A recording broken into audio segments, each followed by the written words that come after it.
waritaye ku rutare, waravyutse amajoro uja kurondera, waragenze ingendo nyinshi ziruhisha uja kuronderera abana bawe kugira ngo bazogire ubuzima bwiza.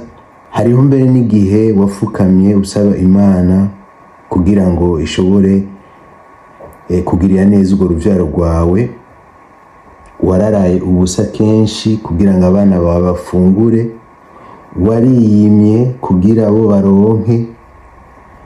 Yes, wakoze amasacrifice menshi abaho kugira ngo abana bawe bazogire ubuzima bwiza muri kazoza.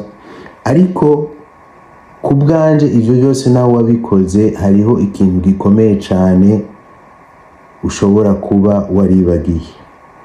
Hariho ikintu gikomeye cane gihambaye wibagiye kubwira abana bawe. Hariho ikintu gikomeye